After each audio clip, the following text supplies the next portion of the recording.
And here we come upon the God of War crew. Look at all these guys. That's awesome. Oh man, look at there's Atreus over there. There's Kratos whittling something. Hey, Kratos, look at me. I'm dressed up as Jack from Jack and Daxter. Look at me. Ugh. Oh shoot! Oh shoot! Ah! Ah, that's so awesome. Get out of there. Oh man. I gotta hand it to the Asobi. They made an awesome game here. It just makes me wish I had more God of War stuff to play. Ah, man. I really miss God of War. Holy. What in the world? Kratos from God of War? We gotta check this guy out.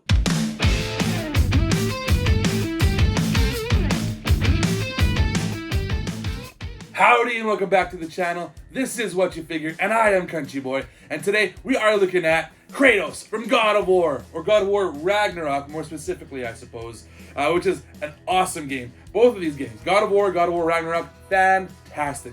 Like this is like peak PlayStation, right? This is peak gaming if you ask me. This is from Spin Masters, the same guys that made my Aloy figure from Horizon Forbidden West, or Horizon Zero Dawn, I should say. One of the best figures of the year, I'll tell you that right now. That is one of the best figures. It's going to be on my top 10 list, guaranteed. Check out that video later on in the year when I do my top 10 list. But right now, we're looking at God of War, because this is one of the best games ever. I'm serious. Just play this game. If you haven't played God of War, play it right now. They're awesome games on the PS2, on the PS3, PS4, and PS5. They are some of the best games you will ever play. But enough about the games. Let's take a look at this figure, starting with the packaging. And boom, here we go. We have the packaging for Kratos from God of War Ragnarok. Thank you so much, Amazon, for the package delivery. It is top notch. You guys could have done a better job. They put it in a bag. This is a box with collectible stuff in it. You put inside of a bag. It's nice and smushed when it showed up. Right there, you can see look how smushed that is. Yeah, that's just great job. Hopefully everything inside is still intact.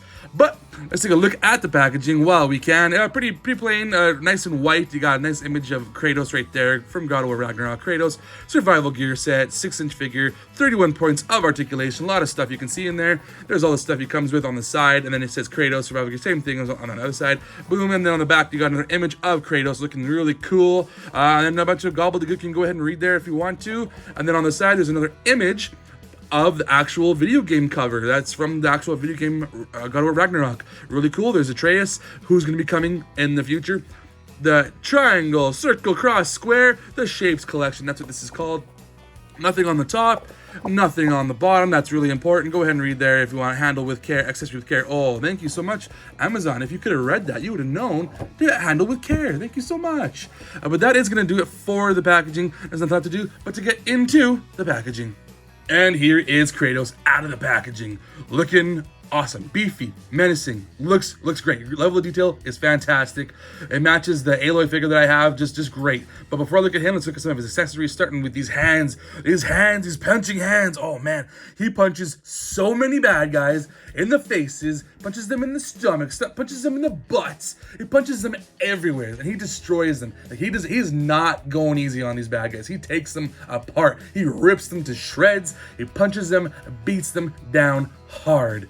So yeah, that's what these hands do. That's what these hands. They're nice and pale, like his skin. If you know the lore, why he has that pale skin, then it matches that. And it's got the wrappings around the hands and the wrists, looking great. And then he also comes with this right here, which is I guess it's his shield.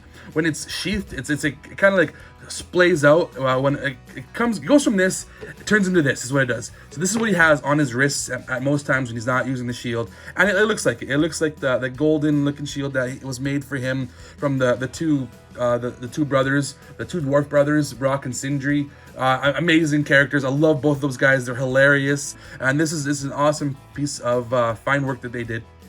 Craftsmanship, I should say. And this right here is more detailed, bigger version of the actual shield. And look at that. You can like actually see all the details in there, like the scaling and just the way this thing kind of like, you can see how it kind of tracks out or retracts out or flies out, whatever you call it, and then just gets bigger. And then on the inside, obviously there's like a big peg there, so that's gonna slot into his arm, I believe, or either that or maybe on his back. I'm not 100% sure, I haven't even looked at it yet, but it's gonna go onto him in some way so that he can have it either holding it or on his back somewhere. So that's gonna look good on him. And then he's also got this axe. This is his main weapon that he has in the God of War series, at least these last 2 games anyways. He's got this axe, and it looks decent. There could be maybe a little more detail on the wrapping and stuff like that, because it's basically just plain brown all the way down. You can't really quite see the runes that would go in there, but you do see like right there, there's like the rune slots. You can see little holes, and there's that gold one at the top there, and you can see like the design work on there. It would have been cool if it was like lit up, because like when he charges it, he does like the frost throw that he does. He holds the thing, and he charges and throws it. It'd be cool if it had like a charged look to it. Like had the lit up and the little designs there on the insides. That would have been cool. It's not necessary. You can still see the actual detail inside there. It does the job. Looks really awesome. It looks definitely like his axe from the video game. But we're here for Kratos himself. Let's take a look at this beefy guy, and I can just hear his voice. Come here, boy. Come, boy. Hang on, boy. Focus up, boy. Stay back, boy. There are no good gods, boy. Not our concern, boy. It's just a dad that you kind of don't want to have, but he still loves you. He just has a hard way of showing it, and he grows throughout the games, which is great. I love the development of this character and the growth that he goes through. Him and his son, just an awesome dynamic. And this guy, he looks great. He does look a little bit plasticky, I'll say. But I guess that's kind of like what Spin Master that's the plastic they use. It's similar to like Hasbro toys. They're more of a plasticky kind of a look to them. Not like NECA. NECA has more of a what's the word? It's more of a matte finish to it, I guess. It's less plasticky. Whereas this guy, you can tell, he's got more of a plastic look to him, but it does evoke that look of Kratos. This guy looks menacing. The detail is there. Look at the face. He's got that angry scowl. He's got the beard. He's got the red tattoo that goes all the way around. It wraps around and goes onto his arm. In every game, he's got that. It looks so cool. Got the pale white skin. And look at the deep eyes, those deep sunken eyes. He's seen some things. He's done some things. This guy has a past, and he does not want to talk about it. But look at all the detail in the actual armor he's wearing too. And like right here, you can put his axe in the back there, which is nice. That's how he slots it on his back in the video game. And I did not realize he has a dagger here on him. Does it come out? Oh, maybe it might just be for looks only. I might have to play with it, but he has a dagger there, and I believe this would be the one that Atreus actually had to use to finish off that stag in the first game, where he wanted to become a man, which is kind of a tender, sad moment, but it's also beautiful at the same time. And yeah, look at all the little detail that he has, like just on his chest armor, his legs, the wrappings, the arms, the wrappings, all the different wrappings that he has, and the pouches where he can store all his stuff. This golden thing right here, I can't remember what that does, but you know what would have been awesome is if he would have had the dude on his back there, on his butt, his head. What the hell is his name? It's gonna come to me. I can't think of his name right now. I don't know why I can't think of it. But if he tip of my tongue, bugging the hell out of me. I cannot think of his name. If there was an accessory pack that you could attach this to his belt, that would be awesome. That would be so cool. But you know what? Let's look at some of his articulation while we are here. Looking at the head first. The head goes back quite a ways, pretty good. Forward, nice. Side to side, really well. Awesome. And then the head goes all the way around if you want it to. There is no secondary head here, so I don't know if this pops up off or not if you want it to. But the shoulders, they go up really well, nice and duck. And then he's also got butterfly joints, so you can see he goes forward and back quite well. Really well done. And then he's also got that shoulder movement there, good swivel. Bicep cut as well, so you can move more right there. This side maybe a little bit less so because he's got all the different armor, but there is still some good movement as well too. Nicely done. And then he can also move his wrists all the way around, and then they go back and forward slightly. It's a little bit stiff right now. You might want to play with it a little bit, but they are also hindered a little bit by the cuffs that are on the sleeves, so you're gonna have a little bit of movement hindrance there. And then he's also got decent ab crunch forward and back. Really, actually, that's better than I would have thought for a bigger dude like this. He's got really good ab crunch, and then good like side to side as well too. And then can he spin all the way around too? Like, oh yeah, he can spin all the way around as well. Like that is great. That is good movement. Some really good articulation on this guy. Similar to my Aloy, I really love the articulation on that. And then let's see, his legs go up really well. He's got awesome. And then the side, oh, they can do splits. He's got fantastic movement. Wow. And then they go back really well too. Double jointed knees, go up, kick his own butt. Oh man, I didn't even do the elbows here. Like here we got single jointed elbows, I believe it is, but they move over 90 degrees, I'd say. Really good joints. Well done. And then you do see a little bit of a pin there, so it's not a big deal. I mean, pins aren't the be-all, end-all to all figures, but he does have pins, so there's that. Not a big deal. And then he also has, does he have boot cut? No, there's no boot cut, so that's not necessary, but he doesn't have one. He does have good swivel at the top, though. No drop down or anything like that, but he does have a good ballerina pose. He's got good movement in the foot and up again as well too, and rocker side to side. Really well done. This guy has great articulation. I would say on par with Hasbro Marvel Legends or something like that. Maybe even more for certain characters. Mimir. I forgot. How did I forget Mimir's name? But that is going to do it for the articulation. Next, let's take a look at some comparisons with some other figures I kind of have similar to this size, similar to this line. We'll see how they all fare. Stay tuned. Hey, I hope you're enjoying this video so far, and if you are, please hit that like, hit that subscribe, leave some comments down below. I definitely appreciate it. A little like for you is a big like for me, and I read all the comments. Everything you guys say, I read it. I like to respond to everybody. And you know what? My name is CountryBoyNiner with underscore in there somewheres, but I'm also known as CountryBoyNiner a bunch of different places, like TikTok, on Instagram, on Twitter, or the X. A bunch of different places. Check me out there. I'm also on another channel with my friends called Wasted Opinions. We have a blast. We do lots of videos. Check us out. We talk video games. We talk movies. We talk TV shows. You know what? When the TV show for God of War comes out, we're going to be talking about that. But that's enough about my other channel. Let's get back to looking at Kratos. So I figured I should maybe show you how to slot this thing onto his arm. You can see on the side there is that peg hole right there. So you go ahead and take the peg, go ahead and slot it right into the little hole there, and it goes in quite easily, and it stays on there really nicely, and it looks just way better with that shield open. That is so cool. I love that look. But we'll do a little bit of a measurement too while we are here. So he's I think he might be a little bit smaller than some Marvel Legends comparatively to how high those guys are. So height wise, he's at about the 6.5 inch mark, almost 6 3/4. Yeah, around there. So that's how big he is.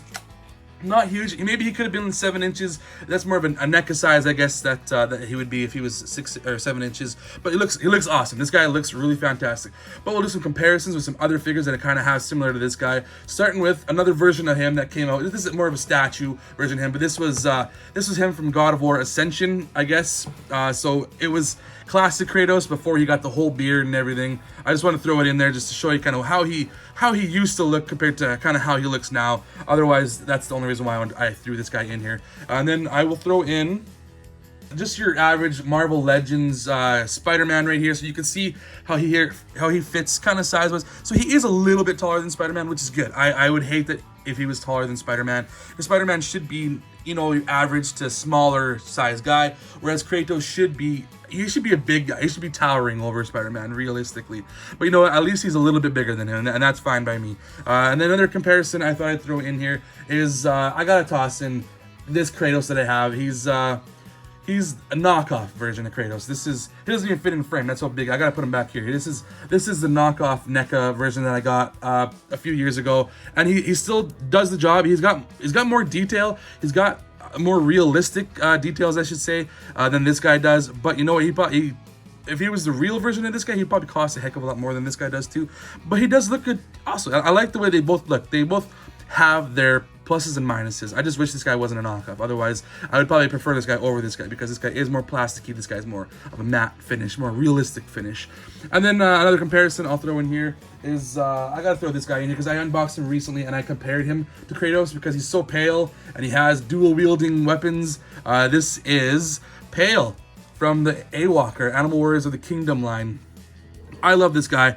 This guy is one of my favorite figures of the year. I think he has so much articulation. He's got so much going on for him. He's got so much character. And I think that I don't know if they were kind of copying Kratos when they made this guy. They made him pale. They gave him dual blades. I thought maybe they're kind of doing a Kratos thing, especially because now they're doing a gladiator version of this guy with some red paint. I thought, well, I mean, how can they deny the fact that they're trying to do a Kratos? Maybe they're not. I don't know. That's just me talking. And then the last comparison I'll do here. I know I'm doing a lot of comparisons here, but I gotta throw in my other Spin Master character, and this is Aloy, and she is one of the best figures I got this year, and she's definitely smaller. I do have her legs spread out, so she is standing a little bit shorter, but even so, she is definitely size comparison wise, she definitely compares to him the way she should be. I think this is basically how Aloy should be compared to Kratos. And in this Spin Master world, how they're going to compare, I'm very happy with how everything is turning out. Yeah, that is great. I can't wait to get an Atreus. I got a Jin coming from Ghost of Tsushima, and there's going to be more figures. I know there's a Joel and an Ellie coming from Last of Us. I can't wait to get all of those characters. They're such awesome games. I want some more kind of more crazy, out there, cartoony characters. Like I would love a Jack and Daxter. I would love a Ratchet and a Clank. Get me all those classic PlayStation characters. I don't just want human characters. I want some crazy, zany, out there ones. Astrobot. Astrobot is huge right now. I mean, I was just playing him. It's a great game. Give me some more Sackboy stuff. I know that there are other guys that are making some stuff with those characters. I want Spin Masters to tackle. I want them to all fit in the same world. But that is going to do it for this video. That is going to do it for this comparison. I hope you enjoyed it. And if you did enjoy it, please hit that like, hit that subscribe. I would definitely appreciate it. But as I always say, I am Country Boy, and I put the sass in sarsaparilla. But as always, be sure to let me know what you're figuring.